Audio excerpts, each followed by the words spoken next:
Welcome to Hoops Forum, a production of Radius Athletics and a Quick Timeout podcast.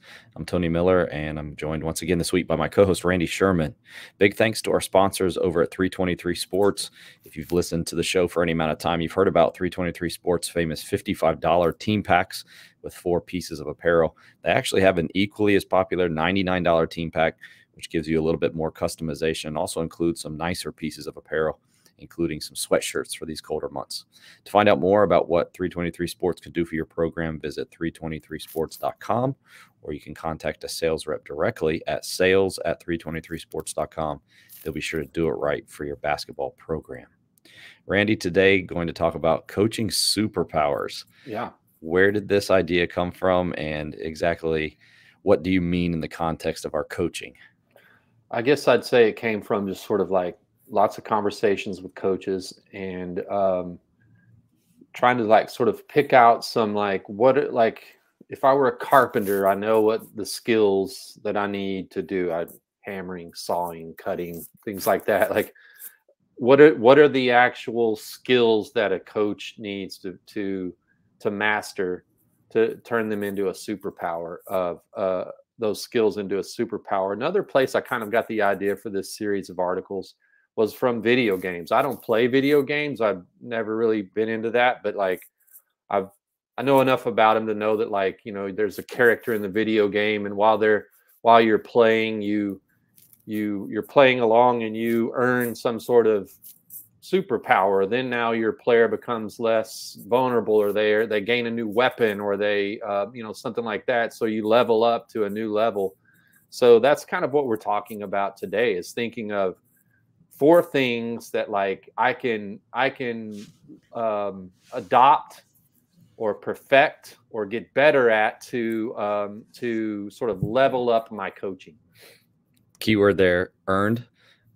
Yes. I think it kind of like that could be encouraging just from the standpoint of this isn't like Spider-Man that get bit by a spider and now he has all these superpowers. Yeah. I think if you think about it from that perspective, then it's like either I have it or I don't. But these are all things that you feel like you can get better at.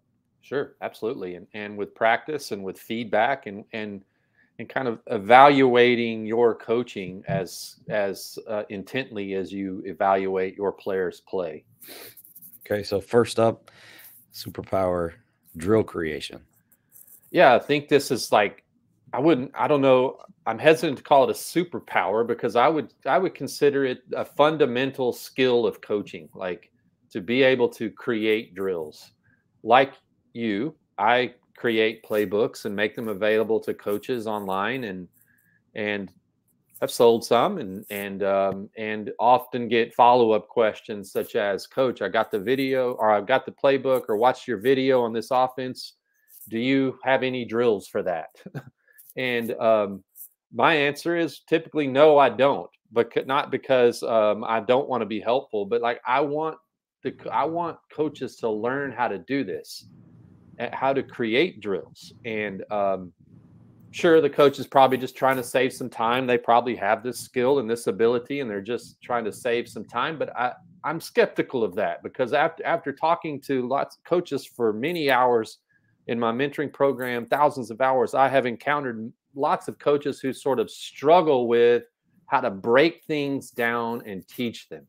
And that's why I'm kind of like, after observing and having these conversations with coaches, have kind of like deemed this skill a superpower in coaching, that like, man, like a coach who can really like see an offense and like, hey, you want the drills for that? No, I got it. I can break it down. They're already thinking about how they would teach it. I like that. I like that as a skill. I think that's a skill that sets coaches apart, that they teach things the way that makes sense in their head. They don't need the recipe necessarily. They see the end result. They have a vision in their head of what the end result looks like, and they don't have to have the cookbook to go along with it to make the dish. They can do that. They have that skill. That's what I mean by that being a superpower. Can it be learned? How? Watching other coaches and how they do it, and ask questions. Start with a drill, and like think of like how I would advance this drill, make it full court, or add another element to it. and to strengthen the drill, to make it, you know, more decision based, things like that. So like creating drills that are suitable to what you're trying to do, that break down what you're trying to teach and then advance the learning process. Creating those to me is a superpower. I've told other coaches as I teach in some of the classes, like there is no substitute for your mastery of what you want to do. And I think that you comment about it in the article there, but like one of the early questions you ask is like, what do you want it to look like? Because if you don't know the system, the big picture, like you said, then it's hard to break it down. But I've also found too that I don't necessarily know. I think we said this in other contexts, but like everybody can identify what good offense looks like. But when you ask them, like, what are the parts that make that up? I don't necessarily know that everybody's thought through that enough. And so going back to this is something that you develop over time. There is going to need to be some time that's thought about like, okay, so what are the actual pieces that make this whole part go? Yeah. And then that allows you to do another term that you use, like the deconstruction of it. Yeah. And I would say too, like if you're a young coach who's eager to get a head coaching position, who wants their own program, and you struggle with this, I'm just being real. You're not ready. Just keeping it 100. If you're a young coach who wants to be a head coach and you have to have the dish and the cookbook, and you can't sort of like think of how. Oh, we lost him. Randy will be back in a second as we wait for him here.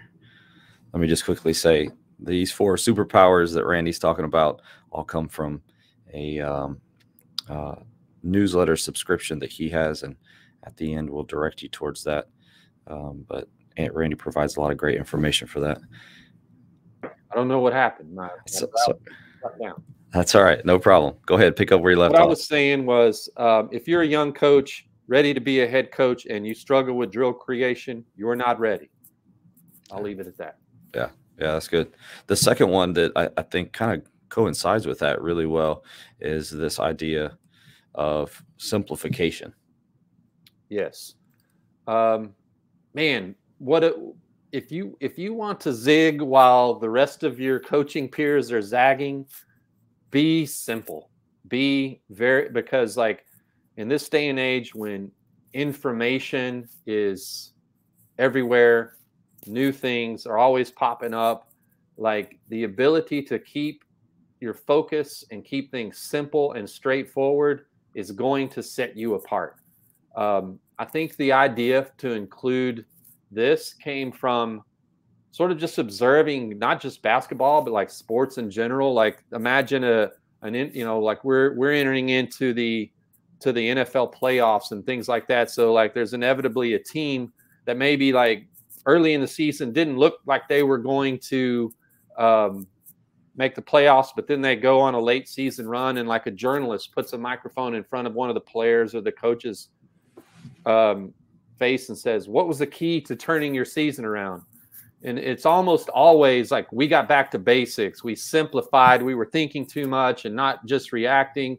We cut back, and it's the answer is never. You know, we added 168 plays to our playbook, and our season just took off. Like it's always a return to basics. So what I would say is a coaching superpower is the ability to start simple and stay simple. And that's I'm calling it a superpower because it's super rare. And I would say it starts with a 4-step process. I'll hit these really quick that I help coaches with. Is it starts to start simple and stay simple is like we're going to decide upon how we're going to play. What is going to be our highly identifiable style of play? Step 2, okay, we've decided how we're going to play. Step 2 is what skills do we need to play this way? If we're going to be a dribble drive type team, we got to start a drive, stop a drive, hit, catch, and shoot threes. Like that's what we have to be great at to make this go. If we're going to be a motion team, it's going to be setting screens, receiving screens, reading screens. That's what we have to, those are priority skills to play this way. So how are we going to play? What priority skills do we need to play this way? And then step 3 is how are we going to teach those things? What are our drills that we're going to sometimes create to bring this to life. And then step 4 is implementation of that, like throughout your whole program and sticking to it. And that's it. Just stay right there day after day after day. Yeah, that's great. Yeah, number one, you talk a lot about just simplification of all things, but I think that that's as we gain more and more information and we always want something new that's maybe going to fix something. That's just hard to do. Yeah. And like when you do encounter new information, I need some sort of like test to give it admittance into my playbook, our program, our gym. Like, does this help us teach our style of play better than, say, a tool maybe we're currently using? And if yes, by all means, adopt it, kick something out and adopt it. But is it better or just different? You know what I mean? Like, that's what I'm looking for. Yeah. Yeah. Okay. Third one here, superpower, mental strength. Yeah, this is, I think these last two are going to be based on some reading I've done, some books I've read that influenced me. The first one is by a psychotherapist named Amy Morin. She wrote a book called 13 Things Mentally Strong People Don't Do. So instead of like, kind of like her spin in the book was like telling you what to do to be mentally strong, she observed mental strength and mentally strong people and said, well, they avoid this. They don't do these things. Does that make sense? Mm-hmm, mm-hmm. Okay. So I'll run through there's 13 of them. I'm not going to mention all 13 of them today, but maybe 3 of them, if we have time, I'll talk about, like, and I've seen this behavior in coaches of they do these things and they want mental strength from their players, but they're not actually mentally strong themselves. So number 1, waste time feeling sorry for themselves. I've talked to many coaches who complain about their coaching situation. They've got unique situations in their school holding them back as to why they can't be competitive, why they can't win a district or league title. They feel sort of cursed, like they're oh man, we just have the worst luck. Like the refs are out to get us. There's this, like, that's mental weakness, feeling sorry for yourself, and this like idea that the system is rigged against you. There is a coach somewhere out there who's got more constraints, more obstacles than you do, who's getting better results than you are, because they refuse to waste time with all these real or imagined slights or rigs against you. Mm-hmm. The second thing I liked that she wrote about was that as mentally strong coaches, don't fear taking calculated risks. You see it all the time. Like, man, they went for it on 4th down right there. Wow. Like or, you know, like you got to risk it, man. Like, you got to get out there to make change. And mentally strong people don't fear taking calculated risks. They aren't necessarily as sure. They fear failure. Sure, they know the downside of how this might go wrong. I go for it on 4th down right here. Like, that could go really bad, but like, I got to push my chips in. And I talk to a lot of coaches who are coaching from a place of fear. They're risk averse. They're not pushing their program forward. They're staying in a safe space to where they're more avoiding failure than seeking success. Does that make sense? Mm-hmm. Mm-hmm. I would offer a bit of caution. Like, coaching's not for the foolish. Like, don't go too far with the word is calculated risk, right? Like, coaching is not for the foolish, but it's also not for the faint of heart. Like, you got to, if we're going to move the needle with this program, we've got to do something like beyond our current abilities and get there and take a risk. I'd say the third thing that I picked out from the 13 things mentally strong people don't do is they don't expect immediate results. If you are actually mentally strong, you know there's no quick fix. You know that things take time. You know that there's no magic drill. There's no magic offense. Like, this is a process.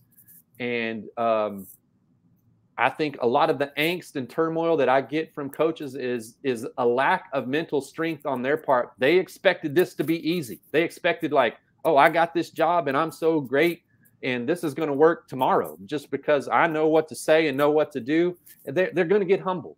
And the mentally strong people don't expect immediate results. They know their schedule. They know their timeline. They're not surprised when it's hard. They might be the only person in their town or the community or their university, in your case, who do have a realistic impression of the timeline, but they don't expect immediate results. So those are 3 of the 13 things mentally strong people don't do. Yeah, those are great. I looked up all 13 this morning, sent 6 of them to my players. Awesome. 6 yeah, I would recommend the book. And honestly, Amy is an athlete, the author. She's got a podcast. She goes on podcasts. She'd be a great guest for you. Yeah, if you could reach out to her. That's a great idea. 6 that I sent, I'll repeat some of the ones, 2 of the ones that you did. But the first one, waste time, feeling sorry for themselves. I think that one's kind of like foundational, kind of sets up the rest of them. Number 2, focus on things they can't control, like officiating. 3rd, give up after failure. 4th, dwell on the past. 5th, make the same mistakes over and over. I think that one's big. Yep. And 6th, expect immediate results. Awesome. I'm glad that helped you, man. Yeah, overlapping. I read that book and I loved it. I latched onto it. Yeah, that was great. I've already had I had a lot of response from my players, and then one in particular said that's exactly what I needed this morning. So awesome. Good. Okay, 4th superpower here, cueing. This again comes from a book I read. So we've got outside influences, things I've read that I've taken to, my coaching audience. And this is another one of those. I read a book called The Language of Coaching by Nick Winkelman, who's the head of athletic performance and science for Irish rugby. He's in the sport of rugby overseas in Ireland, and wrote a book.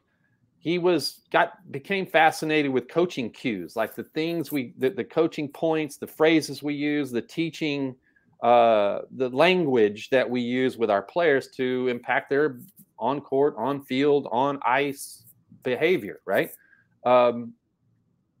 And dug into the research on the things that we say to the coaching cues we can give players that are least to most effective. And I was fascinated by this book, and it made me it gave me a tool to really help coaches. What I'll do is, like, again, it's all research based. It's not like you should do this. It's not preaching at you. He cites research about learning and coaching, academic research. So that doesn't mean it's indisputable, but you get what I'm getting at. This is based on experimental research. And I'd say let's start with kind of like two things that are the strongest ways you can cue athletes. So the first one we'll say is external focused or outcome focused cues. That'd be versus internal focus. So for example, if I'm telling a player who's trying to shoot and I'm saying, tuck in your right elbow a little more, or bend your knees a little deeper, your left hip needs to open more. Those are all examples of internal cues. I'm referring to like his or her like body parts, right elbow, knees, left hip. The research suggests that those types of cues are the least effective with players. But I think back and listen to coaches, and I'm like, that's what we use the most. Like all these little technique driven, get your right foot up, your left foot back, open this knee, that hip, like it's all internal focus cues that are very technical in detail and by nature. But research suggests that external cues are stickier. They help athletes out. They impact the outcome more. Examples of those would be press off the floor, throw your hands to the sky, push off the floor as hard, as fast as you can. So like, I didn't really get into like the technical details of your body part, your knees, your hips. I'm just telling you, push off the floor. Okay, that's a simpler language, but research suggests that I'm giving you an outcome and you select the motor pattern that gets you up off the floor, right? Instead of giving you the motor pattern and you trying to like arrive at that through your movement. So that's the second strongest type of cue, is external cues. The king of cues, if you will, is analogy. So if you're struggling with teaching and you're having players who are having a hard time with technical matters or stance or positioning, you might be using too many internal cues. You need to move more toward external cues and analogy. So thinking of an analogy, your first step is like a base runner stealing second base. Come through the space skinny as if you are sliding through elevator doors as they are closing. Show me a stance like a boxer. So those like, as, analogies, that's all I need to say to an athlete. I use something else that they already get and understand and apply it to this context, and boom, I've created a stronger cue. If you want your players to kind of go next level in their movements, body, motor functions and whatnot, this was like revolutionary for me. And I think it goes back also to the point of most people move correctly when we're talking about like big motor movements. Like they move correctly on their own. I think, we've used here before the example of like the closeouts. People are going to revert back to like what's natural. And I think that we sometimes contradict the what's natural with what we think is better, but it's actually less effective because it's not natural. I'm going to get deep with you here. Go ahead. I think what we do as coaches is we focus on the technique, because that's what makes our team, that's what we have in a vision. We envision that makes our team look, quotes, well coached. Yeah, I can't disagree with you. I totally agree. So we want our team to look technically sound in all these little things, like, oh, look how great they chop their feet, or look at their, when we get more focused on technique than outcome, I think we're in a trouble space. Yeah. So a different way to approach, like you use the example of closing out, rather than swing your left arm forward, your right arm back, get your hips back and your knees bent, your shoes squeaking. Those are internal cues. Mm-hmm. They're weak. That's not my opinion. That's what the research suggests. They're weak. That doesn't mean they don't have a place. Like, technique's important. But what if we just said, don't let that dude shoot a three? Do I really care how?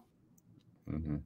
If I'm closing out to their 40% three-point shooter, the outcome we want is don't let him shoot a three. That's an external cue. Instead of focusing on my knees, my hips, my shoes, my squeaky feet, I'm the external cue, that the player on their team, not letting him or her shoot a three. That's all I care about. Mm-hmm. Yeah, probably brings up the topic of overcoaching, which can be its own episode. Maybe that will be one of our future episodes.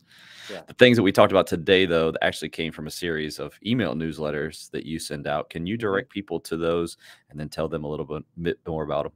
Yeah, the newsletter, you can go to the link tree in my Twitter bio or something like that. It's called Radius Athletics Extra, XTRA, Radius Athletics Extra. And it's where I kind of blog and write things. Full disclosure, some of those things are behind a paywall. Most of them aren't. I don't think these articles are. So they're free and available to read and subscribe to. And when I write things, you'll get an email notification. The article will go right to your inbox, so you won't miss anything.